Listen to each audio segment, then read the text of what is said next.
Hi, my name is Rajiv. I wanted to make a video today because today, though it's Friday the 13th, but it's also coming up to 1 year since I had my surgery. Today's video I'm dedicating to 1 year post total completion proctocolectomy surgery. I still remember it was 21st of September 2023. I'm going to leave a link below after this video. Look it up. The link shows just a couple of days, literally 1 year ago today, when I recorded my thoughts about my upcoming surgery. Please excuse me, I don't have any of these special effects.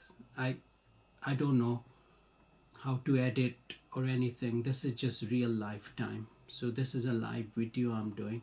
So if I pause to think or something, excuse me for that.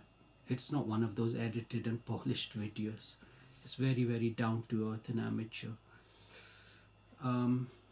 Maybe one day I will have such equipment where I can edit. But coming back to my surgery now, 21st of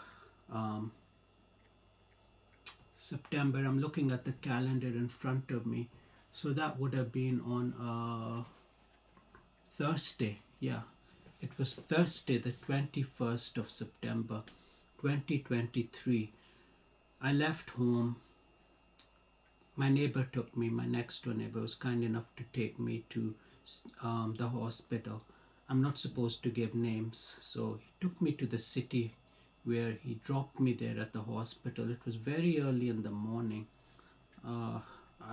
As you can imagine, before the surgery, you don't get much sleep. So I wasn't sure what to take along with me. I took quite a lot of things with me, baggage. At the time, it didn't occur to me that after surgery, I'll just be bedridden. I'm going to now tell you exactly what happened when I was in the hospital. Well, I was admitted on the 21st of September 2023, Thursday, and surgery was in the morning. I don't have any recollections of the surgery itself as I was under general anesthesia, but when I woke up, I was told that it was well over 9 hours long, the surgery. The surgery was for a total completion proctocolectomy with resectioning of the ileum plus Barbie-Butt as well. And that simply means that your anus and rectum are removed and you don't have an anus or rectum. And if you look up Maggie's video, she'll explain it a lot better than I am. She's actually a nurse. So, but from my side, I'm just explaining to the best of my ability. I don't remember waking up. When did I wake up? Where did I wake up? The only recollection I have after the 9 hours major surgery was waking up not directly after the surgery. I don't even remember coming round. I had so much blackouts. I can't remember everything. But the first recollection I have is lying on one of those bed trolleys, and I was in the ECU. Yeah, not ICU, the ECU. And that was like in the basement of the hospital where the nurses and doctors really, what can I say about them? They really looked after me so well, so well. I was lying on a trolley and my eyes, I was looking around. This is the first recollection I have. Now it's not exactly after waking up. It's the first recollection I have. Maybe it was a day after waking up. I can't remember. My memory is gone. I remember being in the ECU though, and I was just looking around me, and there was a male nurse and female nurse, and they were directly responsible for my care. And it was a very like serene atmosphere. Just the everybody was just there doing their work, and it was very very quiet. The only thing I could hear was the sound of the machinery around my bed. You know, the famous pain killing sound, as we all know, the pain buzzer, and I I couldn't move my body at all. I was just lying flat. And then the nurses, they came to me and they asked, "How are you?" And I just found myself very stiff at that time. And also, I was afraid that, my God, I've had such a big surgery, but I was feeling numb in my body. I was just feeling numb, and there was no sensation. I didn't even, I was scared to look like that, you know, at my scars. So, what happened then was, as the time went by, I think I just kept drifting off into sleep and waking up. I was on a lot of painkillers, a lot of painkillers. One of the painkiller was morphine. Now, this morphine, I must tell you, I was given a very high dose of morphine and painkillers, what have you. I don't know all the names, but morphine was the big one. And I was getting blood thinners as well. I remember I was getting lots of injections. I was all wired up to the bed. And then after some time, a wheelchair was brought to me, and they said, "Are you ready now?" I said, "What for?" He said, you need to sit up, you know, after surgery. That's the first thing they ask you to do, to try and sit up. Try and sit up. Try and sit up from your bed and just stand. So they said, "Don't worry, you won't fall." Now, 2 or 3 nurses were around me to hold me from my left and my right arm.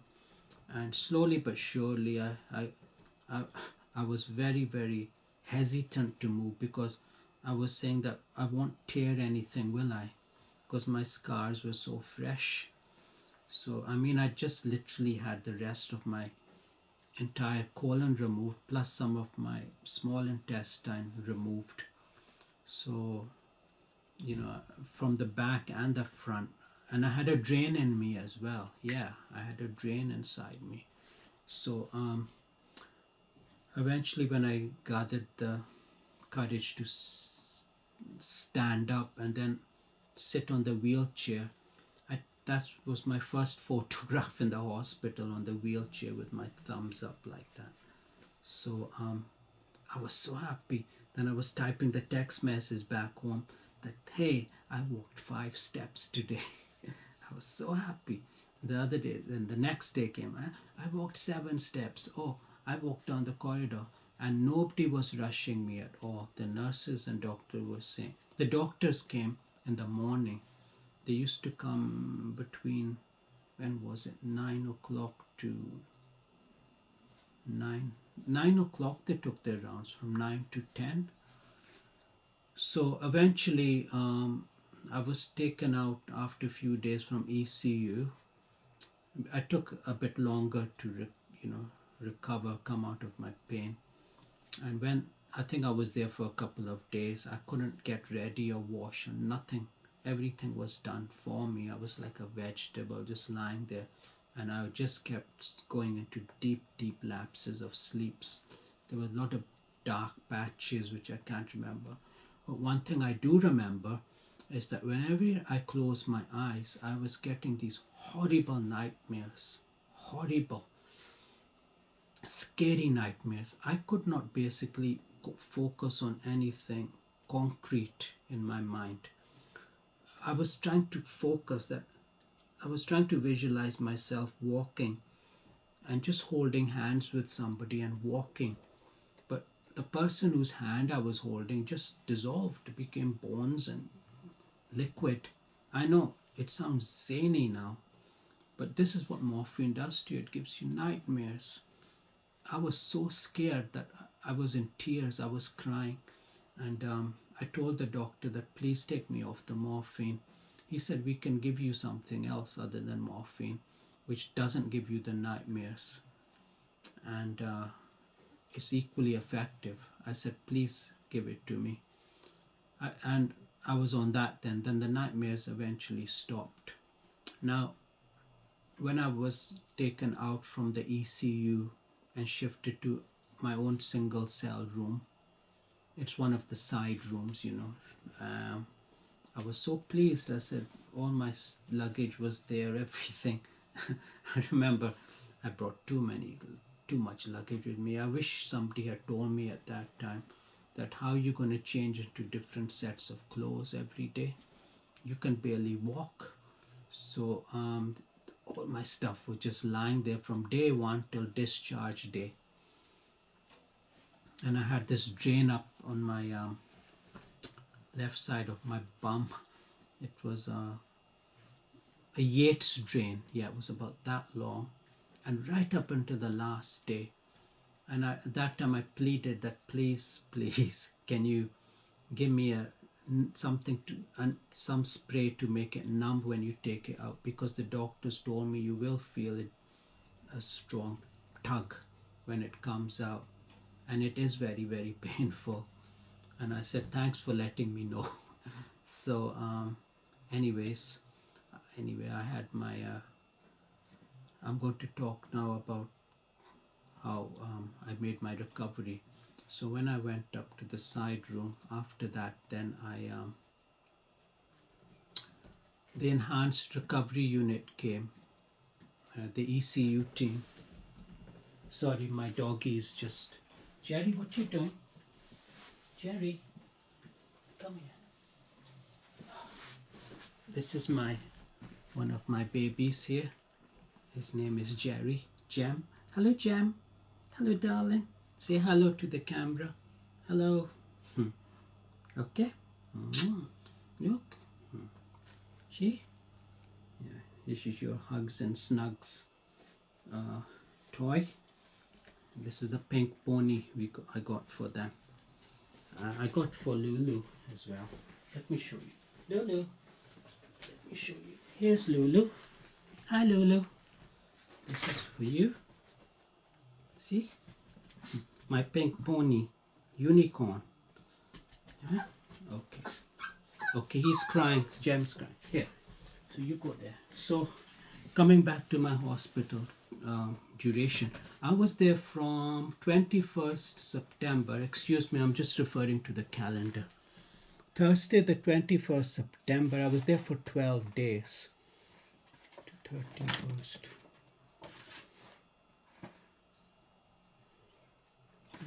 10, 11. I think I came home on the 2nd of October. I was there for 12 days. The food I was getting there, my stomach was really giving me lots of problem. I was getting up during the night. I couldn't change my back. I could not change my stomach back. There was a long strip across where the surgical wound was. This was taken off. And then I remember the nurses coming, and they do everything for you.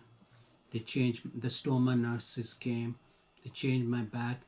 I didn't really sleep much at night because I came off morphine actually when I was in the side rooms, somewhere along the time. And I remember dreading the dreaded drip bag. Once I got one bag, literally that big, and just you can imagine the drops coming down, 1, 2, 3, and I was getting pressure to go to the loo, and every time I made a slight movement, the music started playing from the machine. And what are you doing? See, he keeps fidgeting. I have to hold him. So I had to press the buzzer then and just say, please, I need to just go to the bathroom. May I go to the bathroom? So they used to help me, and it was my movements were very, very jerky at the time. And nurse came from the enhanced recovery team came. Once they came, then one of the nurses, she was very, they're all nice, but one of them was especially nice, the one from the enhanced recovery unit. And she took me down the corridor. She put her hand in my hand, her arm in my arm, and we went for a walk up and down the corridor. And she said, "How are you feeling now?" I said, "I'm just feeling tired." So we went back to my bed and I slept. It really takes a lot out of you after the surgery, but those little walks I did really helped me in the long run to recover. So as the days went by, the big problem was then I started getting bored. I'd brought a couple of books with me. I brought Wuthering Heights, but when I was on morphine, everything looked scary to me. It looked like a horror book. It scared me so much that I just tossed it. I said to the nurse, "Please, can you put this in one corner of my room? I don't want to look at it again." I barely read the first page and it just scared the wits out of me. And then I had the Bible with me, which I used to pace up and down the room. At that time, I was going to the church just before going to the hospital. And the priest, he blessed me, blessed my family, and I went very confidently there. Um, all in all, I would say the food there was like I was having like soups, very very light soups.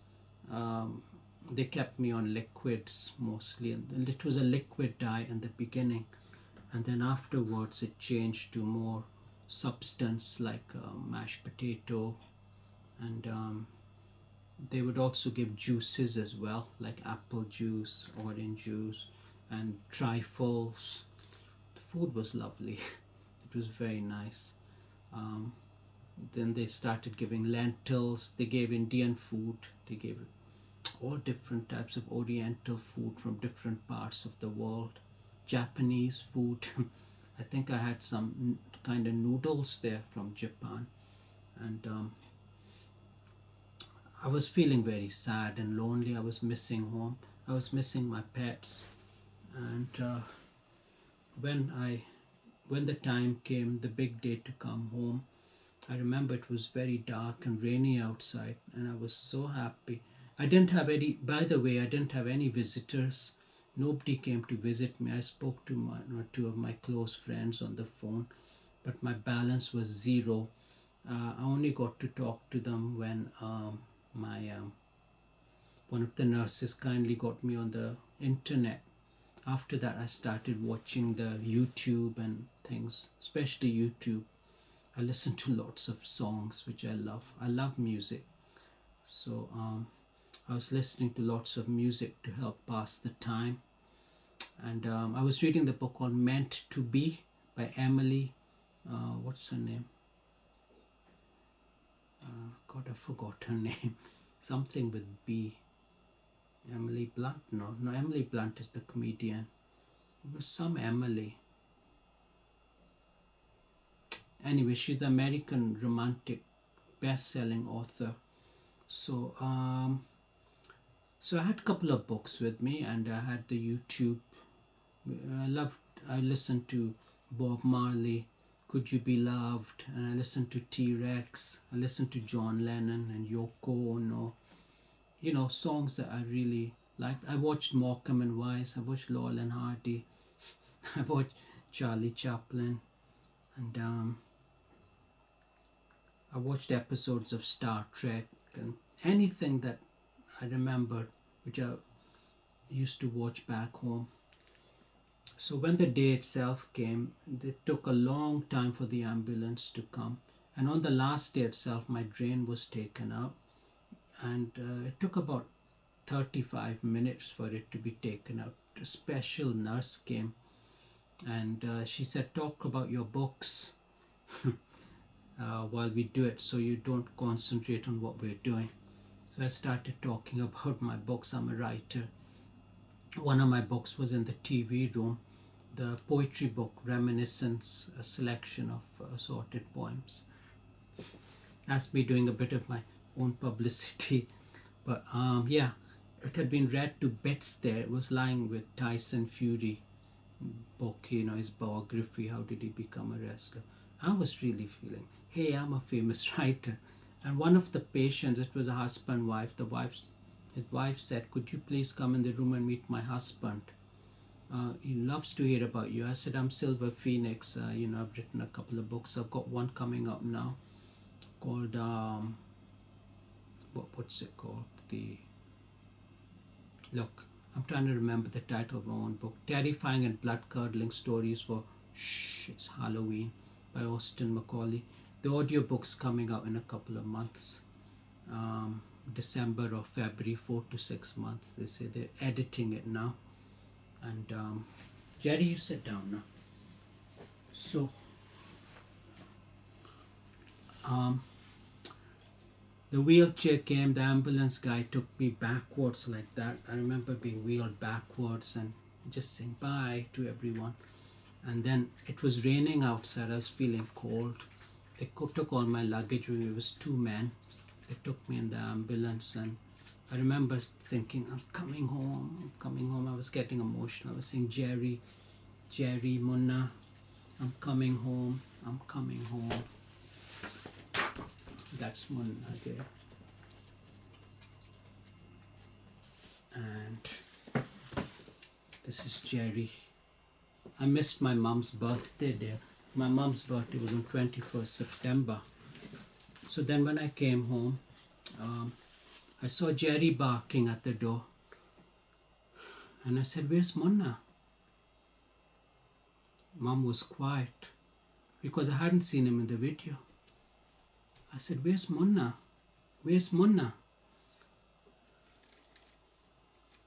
And Mom, the ambulance man was still bringing my stuff, and she said, Munna's. I said, don't say that, please. I called him Munna. And I said, where is he? She took me to the garden, and I saw some stone slabs lying there.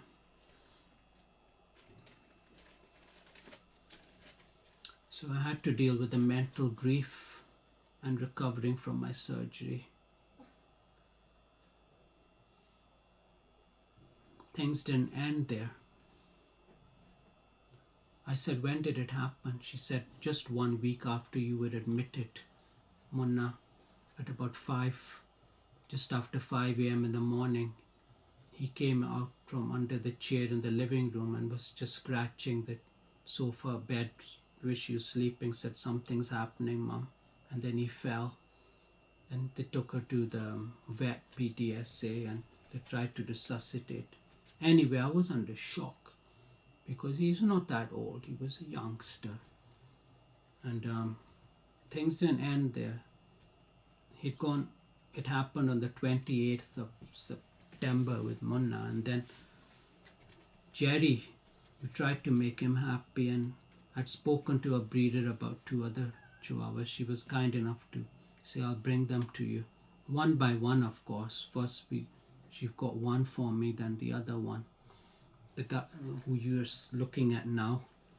So, on the 23rd of November, Lulu came on the 19th. And for 4 days, Jerry was with her. And then Jerry also, he was missing Munna, so he went. Remember, at this time I was still recovering from my surgery. I was still I'd been given medicines to take at home, so I was dealing with the grief and the trauma and the pain from my surgery as well. When I was climbing up the stairs to my room, every step was heavy, like I was walking on the moon or something. I could feel the weight of my body. Sorry. On the moon you feel weightless, but I was feeling the weight in my body as I took each step. Even when I was walking outside, slugs were moving faster than me. I really went through a very tough testing time. So on the 23rd, then the second one came. Who's there now? So this is my journey. This is my journey from the hospital coming home, summarized. Now you can imagine now it's coming up to 1 year. Today is the 13th, Friday the 13th. And here I am, you can see. I'll show you something. Don't worry, it's just my stoma. This is my stoma bag. So here I am with my stoma, and that's the new me now. So it's been a long journey, and how do I feel now? It's going to be 21st in a couple of days. In 8 days it's going to be 1 year. So this is really my 1 year post-surgery video, which I'm putting out for others like me who went through the same surgery. So I would recommend that if you have got subtotalectomy and are contemplating going for the permanent stoma with Barbie-Butt, I would say go for it, because in the end of the day you're measuring a little pain, which you will feel. You're measuring a little pain with your life. That little stump, the bit that is near close to your sexual area, that is the part that can really damage you if it's not taken out. So go for it. You will feel some pain, but you'll get painkillers as well. Recovery will be slow, but it will be it's worth it. Now, how am I feeling now? I'm completely out of my pain. I was given painkiller coming home. I took the painkiller time to time. I'm on no painkiller now. Now I'm on adalimumab. I'm on the loperamide and omeprazole. I've been given a ProSource vitamin liquid, a small amount, which I'm allowed to take twice.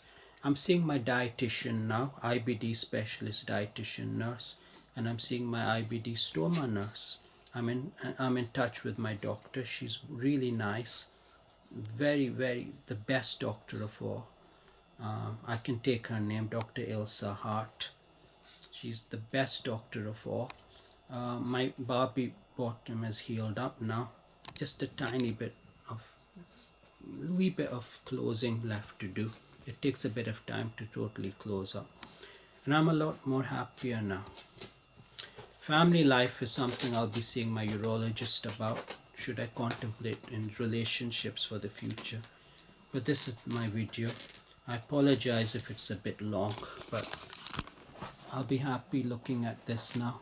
And funnily enough, I was wearing a pink top because I'd just seen Barbie in the movies, and we'd just finished watching the FIFA Women's World Cup. I just managed to purchase their calendar.